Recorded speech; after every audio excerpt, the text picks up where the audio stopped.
Сегодня в Центре тувинской культуры состоялся конкурс сказительского мастерства. Форум проводился впервые и призван возродить и популяризировать этот вид устного народного творчества. Именно через предания и сказки формировалось культурное наследие каждого народа. Чтобы не потерять тонкую связь с нашими мудрыми предками и сохранить фольклор, и был организован конкурс сказителей. Я тоже очень был горд, что именно основа всего искусства музыки, горлового пения, это сказительство у нас все еще живет.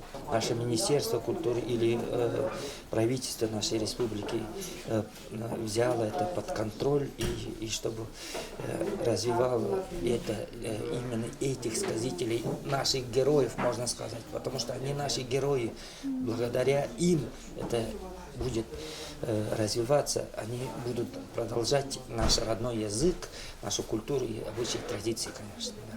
Съезд призван выявить талантливых сказителей Тувы, а для обмена опытом и сотрудничеством приглашены представители соседних республик. Заслуженный деятель искусств Республики Хакасия Айчырык Кучен вошел в состав жюри. С эпосом хакасского народа он знаком не понаслышке. Учился искусству сказительства у самих носителей. И у нас тоже проводятся там симпозиумы, там сказительские вечера эпоса. Вот. Ежегодно с 2015 года мы проводим раз в год, будем говорить, там ночь героического эпоса или вечер героического эпоса, когда исполнители молодые выходят и исполняют сколько они могут. Это может быть 20 минут, это может быть там 40 минут, час, там 1,5-2 часа.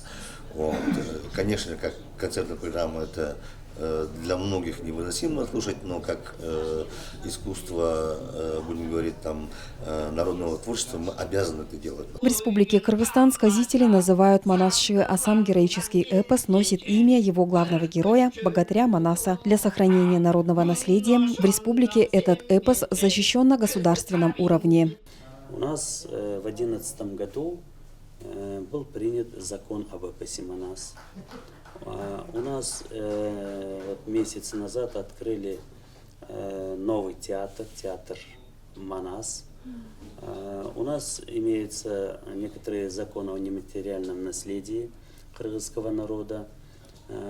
Кроме того, у нас в новой конституции, которая была принята в этом году, там в преамбуле говорится об эпосе Манас. То есть это уже на государственном уровне, где эпос Манас является источником национальной идеологии.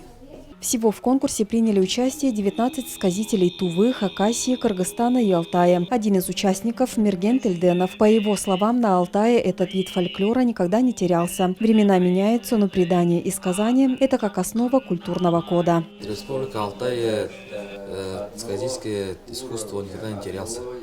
Он был, и сказители были, там их много, и рассказывали, может, не на цену выходили, да, может, вот Ульбан говорит у нас, и он теряться никогда не будет. Если эпос потеряется, то и весь народ потеряется.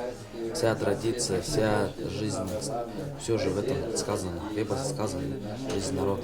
Среди участников конкурса как профессиональные артисты, так и любители. Самой старшей участнице Вере Ондар из Суткольского района 78 лет. Радует, что среди сказителей были и представители молодежи. Начин Салчак для участия выбрал народную сказку «Кангывай Мерген». Ее он учил по сказке и записям сказителя Чангайхуэ.